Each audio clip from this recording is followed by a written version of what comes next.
14th of November, Rabbi Moore, Parsha Shavua, Vayishlach.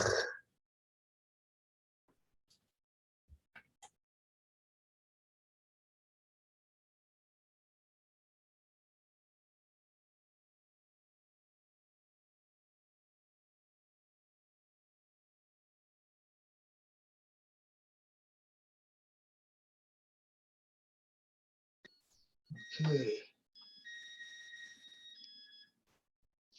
Anybody here? Hello, Rabbi. How are you? Baruch Hashem. Can I ask you a question on last week's Parsha? Certainly. Especially since for the moment it's just the two of us. So in 31. You sound very loud. You sound very loud. So Oh, that's because I got a new microphone. Let me turn it. Yeah, Is that better? much better. Okay. In chapter 31, Parsha 16. Pasuk 16. So Yaakov has called his wives out to the field, and he's told them that he wants to go back to Israel because God told him to, and also because all the things he reviews about Laban. And Right. the wives answer, and in Pasuk 16, it says, all the wealth that Elohim rescued from our father belongs to us and our children. Now, whatever God has said to you, do it. So my question is, Why is one dependent on the other? the last thing? Shouldn't they first say, whatever God has said, do it? And then, and also we agree with you that Lavan has cheated you and blah, blah, blah, blah, blah. But shouldn't the primary thing be, we do what God says? Right? And the truth is, if you go back to the way Yaakov presented it to him, they'll go back to Pasuk 5. Right. I saw your father's face. It's not towards me. Well, that's not the thing about it. And then, by the way, God was with me. 1 second.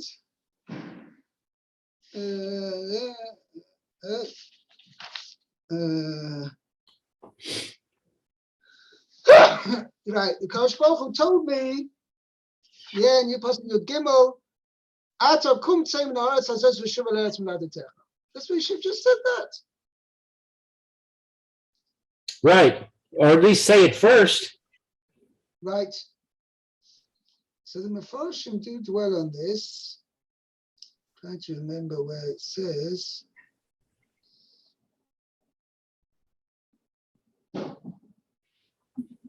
Just 1 second.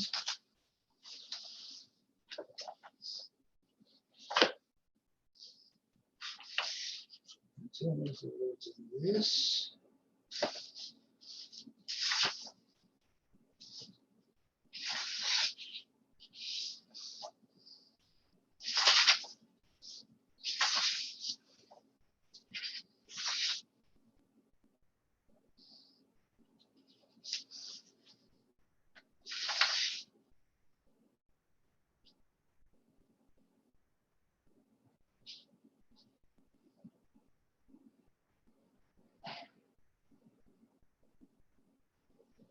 No, it doesn't say anything.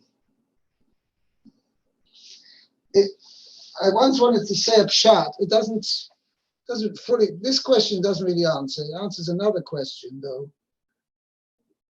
The last 6 years that Yaakov was in Laban's house, what's he doing there?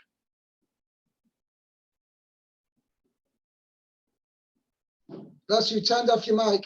He said, I want to go. And Laban said, no, I want you to work for me some more. 1 second. Yeah, but where did he say that?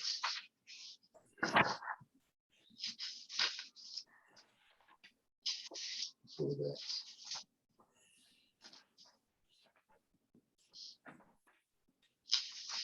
Yeah. After Yosef was born. Right. He said,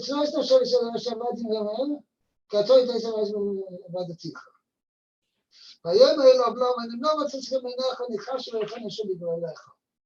ויאמר נוקבה שכרך עלי ביתנו. Why doesn't Yaakov say, listen, okay, I'm going to go without any payment whatsoever? I'm going. Why, it ends up, he hangs around for another 6 years to make a bit of money. That's what it looks like. Yeah, it sure does. Why didn't he say, forget it, I don't want that. I'm I going. don't need any money, I don't need many wages. I want to get out of here. Yeah. So I believe the Parsha do dwell on this, but especially in the fact that till now we've always discussed that how comes Yaakov said he was going to stay for 7 years? Because He said, of Rachel. right, but he served for Rachel for 7 years. He worked for Rachel for 7 years. Why was that for 7 years? Right? So Rashi says, because that's he understood, that's the Yomim Achadim which his mother had mentioned. He says, stay with Lavan Yomim Achadim, because it's going to take that amount of time for Esav to calm down. And therefore, I want you to stay that amount of time in Lavan's house, and then you can come back.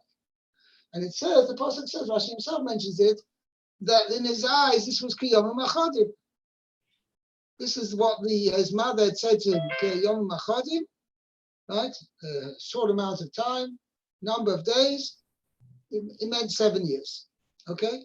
Then, that was the first 7 years. Then when they got, Lavan pulled the fast one on Yaakov. Instead of giving him Rachel, he gave him Leah. Okay? So what says so? It says, well, I want to marry Rachel. What's with Rachel? So he says, you know what, Lavan, I said, I'll make a deal with you. Marry Rachel and stay with me for another 7 years. This time, the initiative for 7 years didn't come from Yaakov. It came from Lavan. Lavan made us a condition. He says, I'm only going to let you marry Rachel if you work for another 7 years. By the way, the answer, I think I mentioned it last week, is the riddle. How many years did Lavan work for Leah? I'm sorry, did Yaakov work for Leah? 0, you said last week. Last. Right. And how many years did he work for Rachel? 14. Right? He actually worked 14 years for Rachel and 0 years for Leah. Anyway, Akoponim. Get one for free. Right. So the Maisi is stuck there now for 7 years. So once these 7 years are up, he's worried about this is the Yomim Achadim, which his mother had told him he's got to go back. So what's all of a sudden now? He's now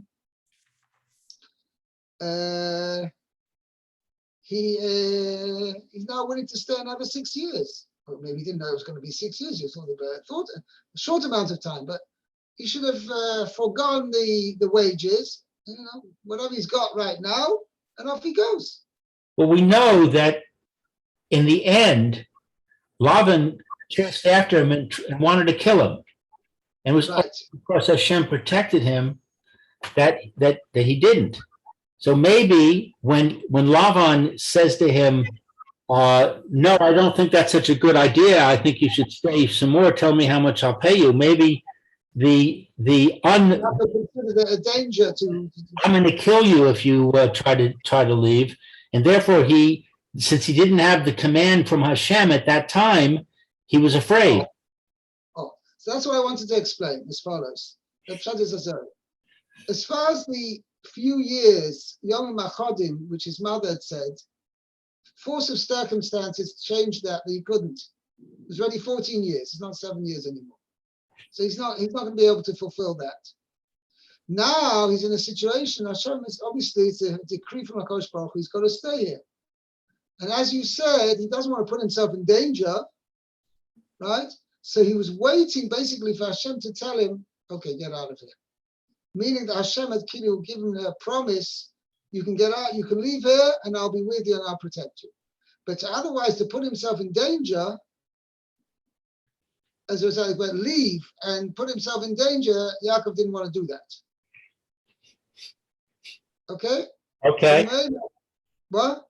I hear. Right. So that's the Chayil thing. So the point was that he was waiting for it to hit Hashem, but it doesn't fully answer. Doesn't fully answer the other question. Why did they proceed? The fact that they had no portion anymore with Lavan, that we're not going to lose anything.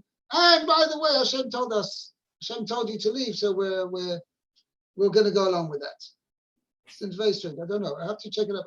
I definitely saw the kasha asked in previous years, but I have to find who asked the kasha and what the teretz is. Okay.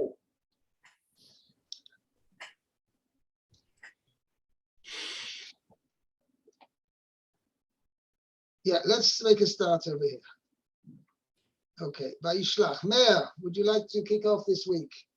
Okay, I will do that. Vayishlach Yaakov Malachim lefanav el Esav Achiv Arza Seir Sidei Edom. Okay, so and Yaakov sent messengers before him to Esav, his brother, to the land of Seir in the fields of, no, not fields, it's singular, Sidei, the field of Edom. Okay. So now we do Rashi. Vayishlach Yaakov Malachim, and Yaakov sent messengers. Oh no, I'm wrong. Malachim Mamash, literally angels. Right. Wow. Now, the Parsha dwell on the fact, how do we know that it's literally angels? Because they came along and they said, we went to Esav and we saw that he's coming with 400 men and we see he's armed to the teeth. So obviously, they were in a situation they could see what was going on and not have been seen. So that indicates that they're malachim. Okay. So the next Rashi is Arza Seir.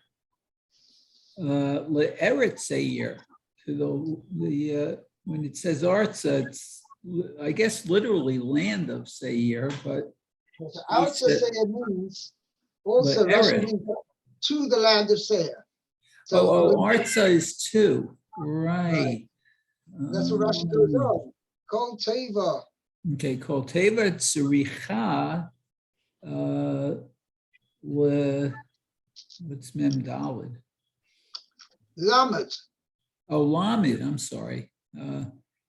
Tzricha Lamed B'tchilata. Okay, so at its beginning. The beginning. Hitila Hakosov Hey B'Sefer. Oh, okay. So that's how they do it. They put a lamed in the front and a hay in the back. Or it's an alternative, either a lamed before or a hay after. Oh, or. Oh, now, okay. interesting point, which the Mefarshim dwell on this. We had in the beginning of last week's Parsha, it says, Vayetze Yaakov miBe'er Sheva, Vayelech Chorona. Okay? Now, Rashi didn't make any mention over that. You should know every time you have a hay at the end, it's like equivalent of the lamed at the beginning. It also said, Vayelech Chorona means he went to Choron. So Rashi said we made the same point.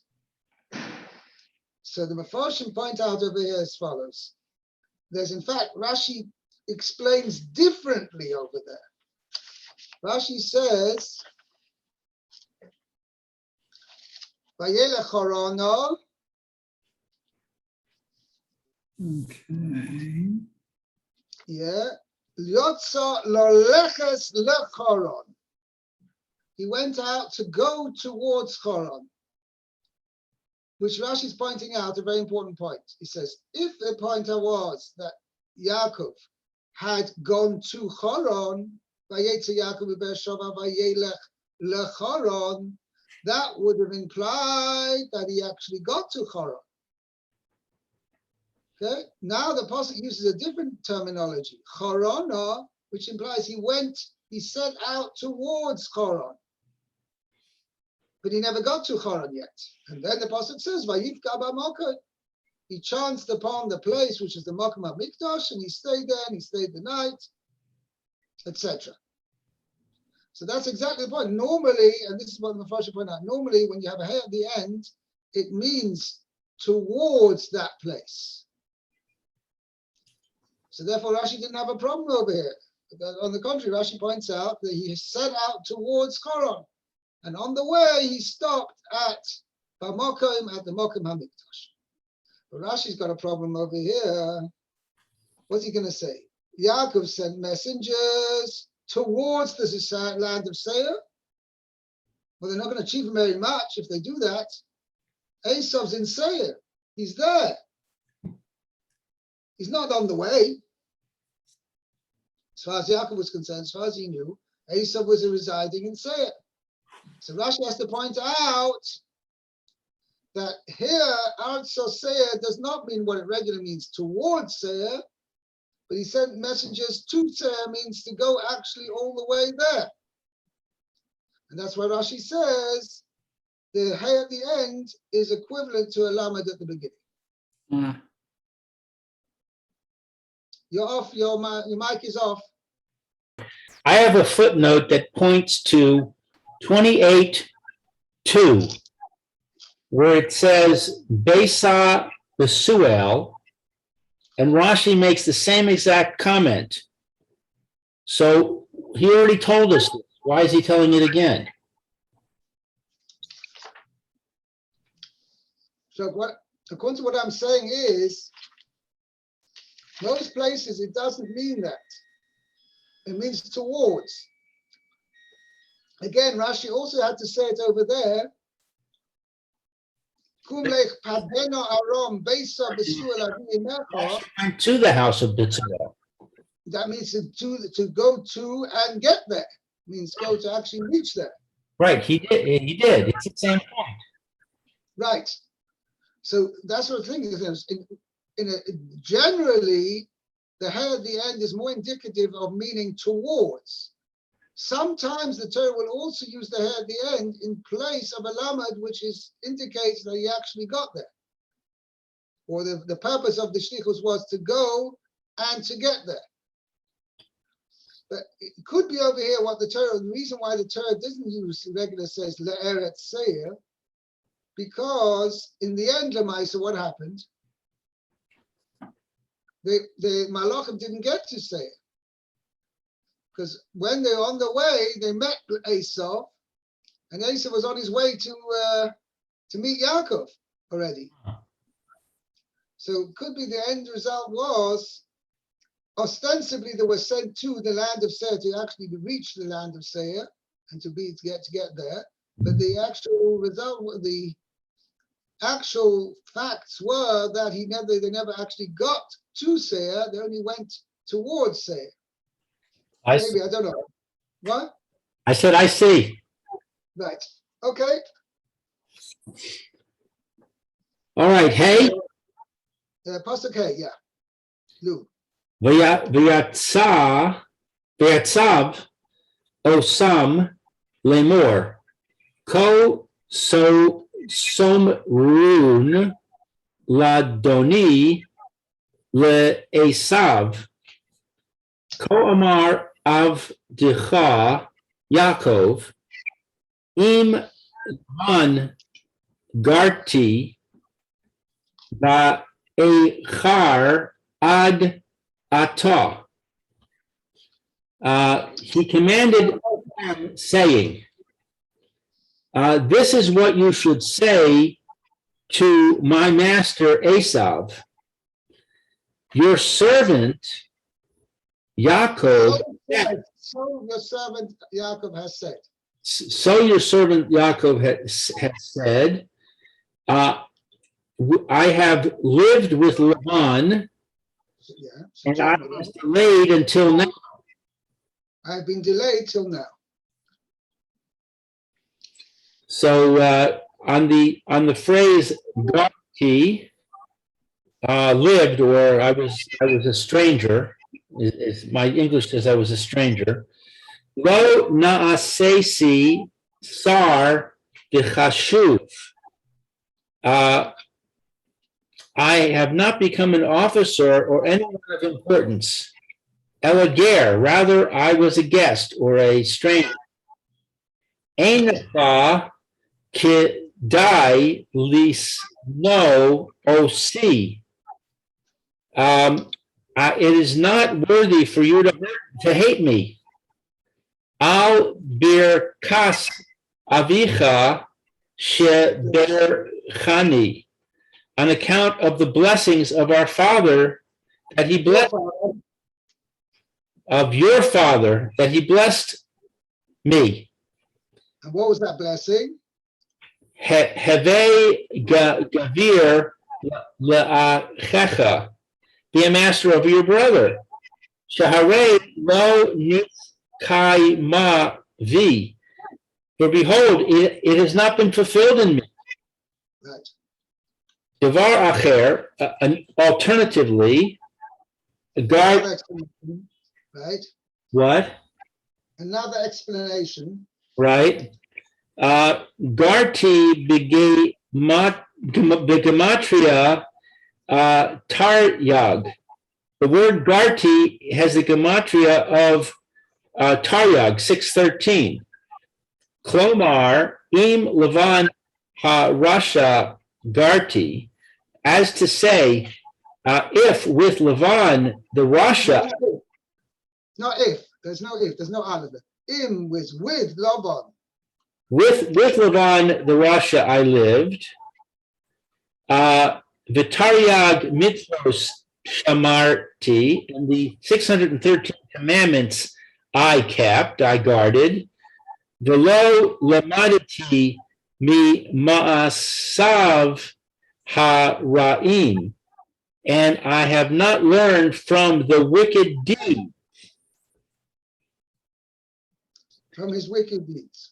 He's telling him, I live with this wicked guy, but it didn't affect me. Now, the obvious question is, what does Esav care whether Yaakov Avinu kept 613 mitzvahs or not?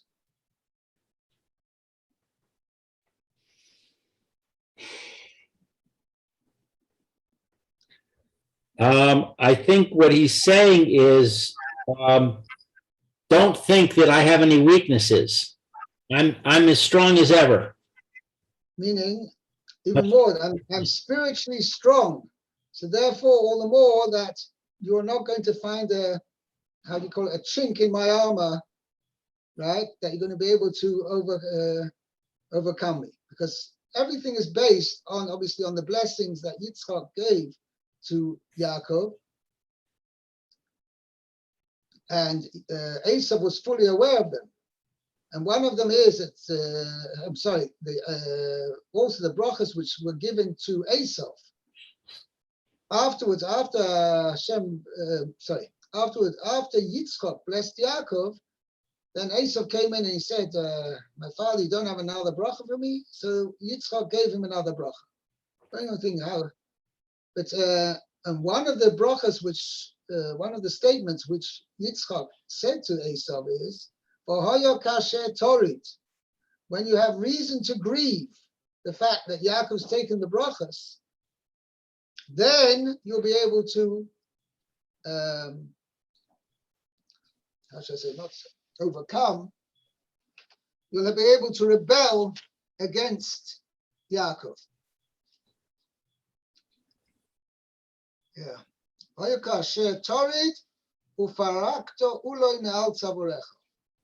Rashi learns, when you have reason to grieve, then you will be able to remove his yoke from upon your neck. So Yaakov was fully aware that Esav, obviously this was the blessing which had been given to Esav. And therefore, if Yaakov's weak in his spirituality, then Esav will have an opening to be able to break the yoke of Yaakov over him, and he'll be able to should we say, rebel against Yaakov and be able to take brachas for himself.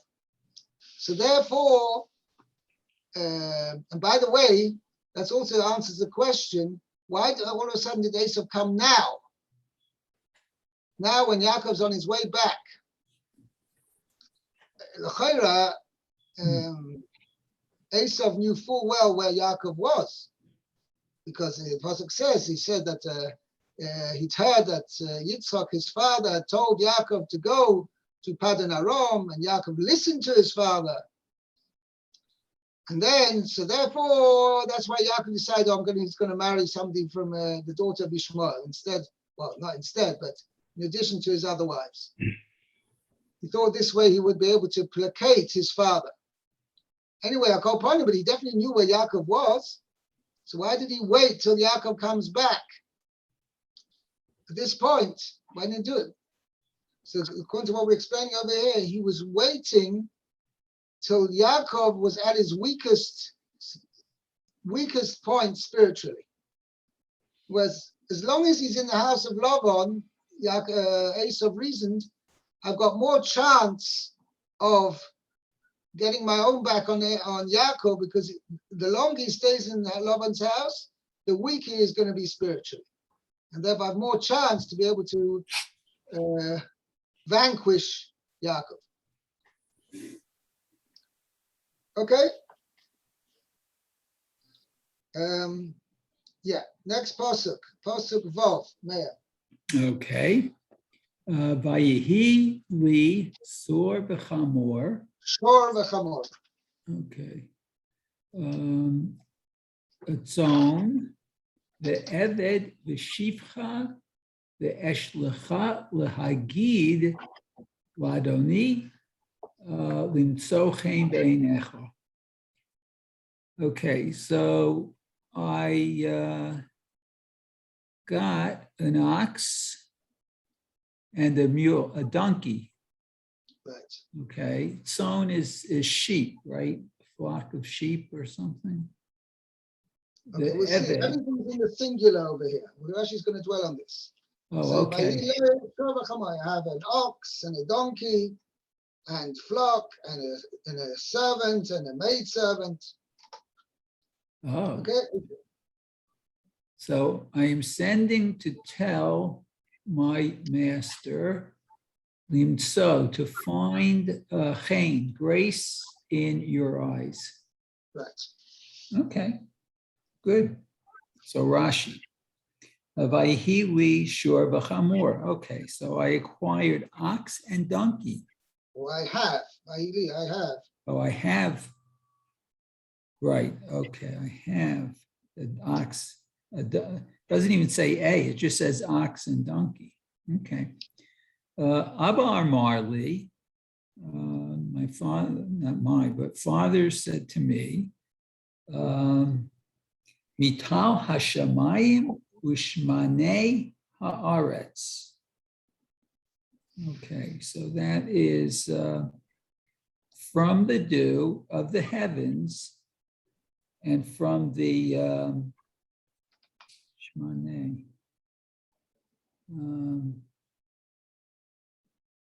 Shemen is oil. Yeah, Mishmane Haaretz. It's Okay. not from the fat of the land. Oh, the fat of the land. Oh, okay. Okay, Shemen, right. Fat of the land. Okay. Zo eina lo mina shemayim. This is not from the heavens. The lo mean haaretz, and not from the land. Oh, I know what that means. Wow. Because animals, livestock, right, is not from the dew of the heavens, and it's not from the fat of the earth. Oh. It's livestock. It's something which is not shaykh to the heavens and not shaykh to the earth. So this is not part of my father's blessing. As we say, Oh, that's interesting. Okay. Okay. Shor v'chamor. Ox and donkey. Derech Eretz. This is the path of the world. Lomar al shivarim harbe. Let's see, to say with, not with, shivarim. I'm not sure what that is. Lomar al shivarim harbe. To say that there are many, there's a lot. Oh. Okay. To say there are many, I guess. Sure, ox. Adam Omer l'chaveiro b'layla. Man says to his neighbor at night, Kara hatarnegol. The rooster cried. They know Omer karu hatarnegolim. And he does not say, oh, the roosters cried. Right. He doesn't say the plural. He only uses the singular. Oh, so that's what this is all about. Okay. Mayor, I think shivarim was oxen. Oh, yeah. That's just, you're right. That's the root shore, right. Oxen. Thank you. I didn't know what shivarim was. Okay, you're right, though. That is oxen. Okay. So when he talks about oxen, he only said ox. Okay. Okay, the next Rashi is the Esh Lecha Lahagid La'adoni. I am sending to tell to my master, Lahodia, to inform, Shani Vayilecha, oh, that I am coming to you. Okay. And then Limso Hein Be'enecha, to find grace in your eyes. Shani Shalem Imach, Mivakesh Ahavatecha. Shani Shalem. That I am wholesome with you. And that means I'm at peace. I'm at peace with you. Oh, shalom, of course, shalom. Okay. And I request your love. Right. Wow. So the first thing, main thing is Rashi saying Shavua Hamor means that it doesn't mean just one. Uh-huh.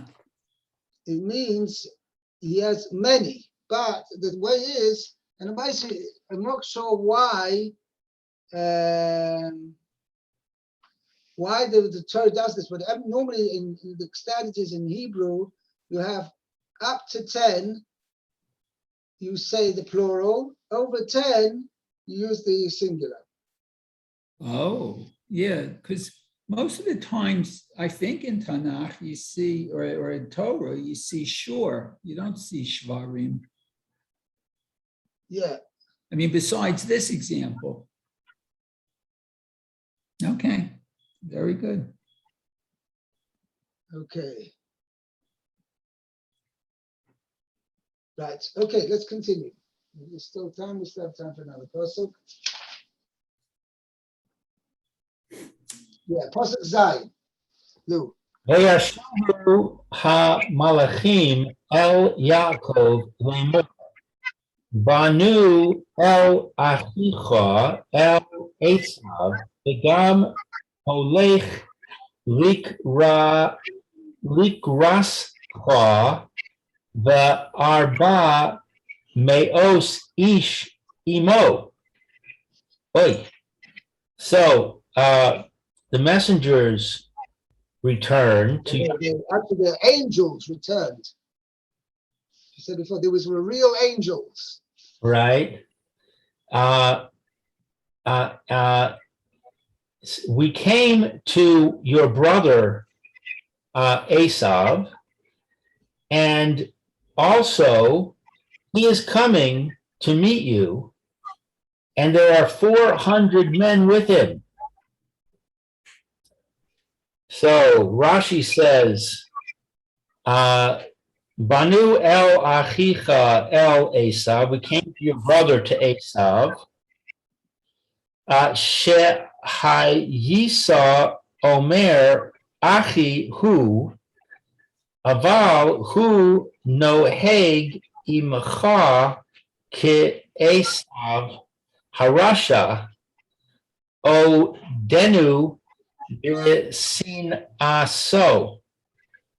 Let's see. So that you said he is my brother, but he is accustomed.